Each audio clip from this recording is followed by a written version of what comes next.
اچھا چلیے میں ایسے ہی بتا دیتی ہوں، میرا خیال ہے آ جائے گی آواز آپ کو. تو وہ کیا کرتے ہیں کہ جو لڑکے کے رشتہ دار ہوتے ہیں مرد، لڑکے کے مرد رشتہ دار وہ ڈرائنگ روم میں آ سکتے ہیں، ان کی دروازے سے آئیں گے اور ڈرائنگ روم تک بیٹھیں گے. لیکن وہ جو دوسرا دروازہ ہوتا ہے اس میں سے لڑکی کے رشتہ دار گھر کے اندر آ جا سکتے ہیں، جو کہ لڑکی کے ماموں، لڑکی کے چچا، لڑکی کا بھتیجا، لڑکی کا بانجا، باپ، محرم جو رشتہ دار ہیں لڑکی کے، وہ سب گھر میں آئیں گے، بیٹھیں گے، باتیں چیتیں سب کچھ ہوگا. لیکن گھل مل کون سکتا ہے؟ صرف لڑکی کے اپنے رشتہ دار. ہمارے یہاں لڑکیوں کو شادیاں کروا کے لے آیا جاتا ہے اور کہتے ہیں کہ وہ سارے سسرال کی خدمت کریں، اور جیٹ کے آگے بھی بچ بچ کے جائے اور زیور کے آگے بھی بچ بچ کے جائے، اور اپنے میکے والوں سے اس کو کاٹ دیا جاتا ہے کہ نہیں؟ جبکہ اللہ تعالیٰ یہاں پہ کیا حکم دے رہے ہیں کہ گھروں میں کون آ سکتا ہے؟ تمہارے یہ سب لوگ آ سکتا ہے، یہ سب گھروں میں آ سکتے ہیں. لیکن کون آتا ہے؟ یہ کہاں ہو رہا ہے؟ میں نے ابھی آپ کو بتایا کہ سعودی عرب میں آج تک ایسا ہی معاملہ چل رہا ہے کہ ان کے 2 دروازوں میں سے جو گھر کے اندر آنے کا جو ایزیلی آپ میل ملاپ کریں گے، اٹھے بیٹھیں گے، وہ صرف لڑکی کے محرم اندر آ سکتے ہیں اور سسرالی رشتہ دار محرم نہیں ہوتے. لہٰذا وہ اگر آنا چاہتے ہیں تو وہ آئیں گے. ڈرائنگ روم کے دروازہ ڈائریکٹلی باہر سے ڈرائنگ روم میں کھلے گا، وہ ادھر تک آئیں گے، ادھر ہی بیٹھیں گے، وہ گھر کے اندر موو اراؤنڈ نہیں کر سکتے. اللہ سبحانہ تعالیٰ ہمیں یہ باتیں سمجھنے کی اور ان کی امپلیمنٹیشن کی توفیق عطا فرمائے. آج ہمارا پورا آوے کا آوا بگڑا ہوا ہے، ہمارے اندر نامحرم اور محرم کا کوئی کانسیپٹ ہی نہیں رہے گا. اور ہم کہتے ہیں کہ لڑکی کو اگر ہم اس کے گھر والوں کی طرف سے لے آئے تو میکے سے کاٹ کے رکھ دیں، اس کو سسرال کے لیے سب کچھ کرے، آگے پیچھے پھرے، لیکن میکے والوں سے وہ نہ ملے. لیکن اللہ کس کو بلا رہا ہے کہ میکے والے تمہارے آ سکتے اندر، سسرالی نہیں آئیں گے. آئیں گے تو بس وہ وہیں تک رہیں گے جو مہمان خانہ ہے، جو تمہارا ڈرائنگ روم ہے. ہاں ان کی خدمت بھی کرو، ان کو چیزیں بھی بنا کے اندر وہاں باہر تک پہنچاؤ، کھلاؤ پلاؤ، سب کچھ کرو، لیکن ان کی عورتیں اندر آ سکتی ہیں، مرد نہیں آ سکتے. سمجھ آ گئی؟ اللہ تعالیٰ یہ ہمیں سمجھائے. اللہ فرماتے ہیں اے عورتوں تمہیں اللہ کی نافرمانی سے پرہیز کرنا چاہیے، اللہ ہر چیز پر نگاہ رکھتا ہے. اللہ اور اس کے ملائکہ نبی صلی اللہ علیہ وآلہ وسلم پر درود بھیجتے ہیں. ان اللہ وملائکتہ یصلون علی النبی، بے شک اللہ اور اس کے ملائکہ وہ رحمت بھیجتے ہیں، درود بھیجتے ہیں نبی صلی اللہ علیہ وآلہ وسلم کے اوپر. درود بھیجنا نہایت خوبصورت عمل ہے، بہترین عمل، حکم خداوندی ہے، سنت الہی ہے، سنت تاکید رسول صلی اللہ علیہ وآلہ وسلم، بہترین مستحب عمل ہے. اس عمل کو کرنے کا نہ صرف اللہ تعالیٰ فرما رہا ہے کہ میں خود کرتا ہوں، بلکہ اس کے فرشتے بھی کرتے ہیں. تو اے ایمان والو تم کیا کرو، صلو علیہ وسلموا تسلیما، تم بھی رسول اللہ صلی اللہ علیہ وسلم کے اوپر درود بھی بھیجو اور سلامتی بھی بھیجو.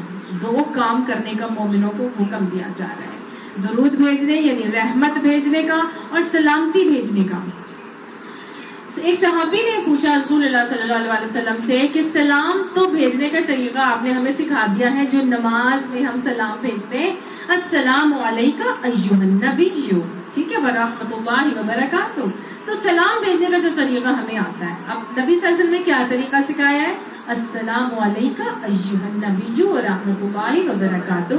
یہ وہی طریقہ ہے جس طرح سے معراج میں جو مکالمہ ہوا اللہ تعالیٰ کا اور فرشتوں کا رسول اللہ صلی اللہ علیہ وسلم کے حوالے سے، تو وہ ہے جس میں نبی صلی اللہ علیہ وسلم کو سلامتی بھیجی گئی، سلام کیا گیا.